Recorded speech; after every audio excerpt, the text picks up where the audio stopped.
In making poems, perceptions, including perceptions of imagination and memory, might be the starting point always where one rhythm leads to another and becomes embodied. Perception involves thinking, and thinking involves perception. As Kant famously said, concepts without percepts are empty, and percepts without concepts are blind. When you say that at Harvard, I expect some bells to ring or something. That didn't happen. Poets are the lucky recipients of certain gifts or natural resources, not just what appears in the field of attention, but a sense of the rest of the repertoire of inherited poetic forms, all of the sights and sounds and glimpses and whispers and silences that poetry has offered. Meanwhile, the vibration of the poem is in the world and picks up on the vibrations of other living and moving things. So this might sound a little mystical, and to turn away from the conceptual, I'd like to read the two poems that you've been given as a handout, and maybe then we can talk more deeply about how this works. The first poem that you have, called Voiceover, is also a fairly recent poem. It was written in response to an invitation I had to contribute to a special issue of a Belgian art journal about practices of transcription. Now, I don't want to hurt the feelings of the engineer and photographer, but I don't hold to transcription as a means of writing poetry. And in fact, I'm often opposed in general to transcribing and recording things, for I find we can be so busy proleptically planning to remember our lives that we forget to live them.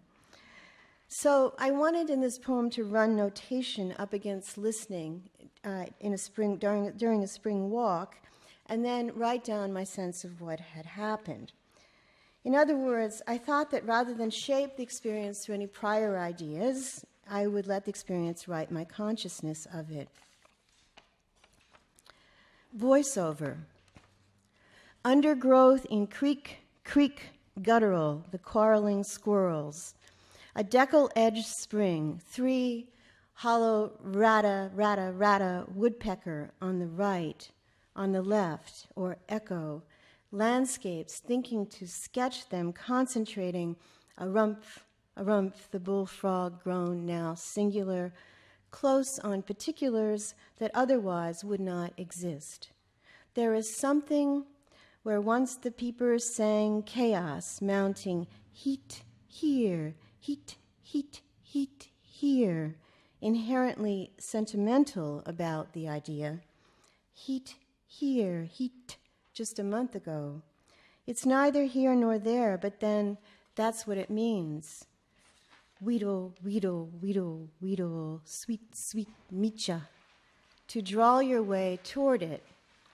Silent pair of finches just ahead, vanished gold.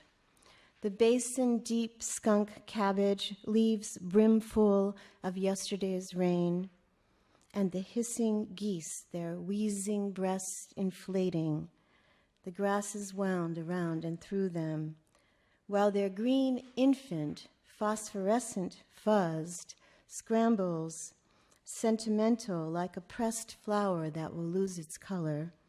Across the path, the smaller the being, the more pronounced the plastic debris inert, the silence.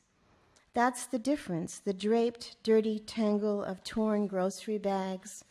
With an ear to the ground, even beetles make a rumble.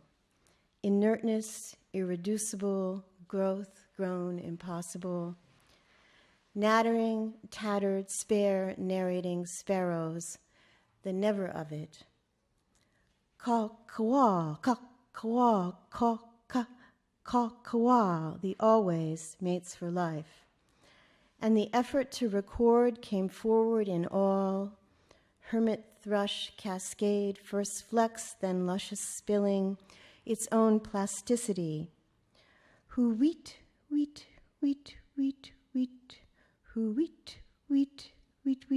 wheat. The lifelike plastic, taxidermic, pure arsenic. Cheer, cheer, cheer, cheer, cheer. Though words in life, are like water.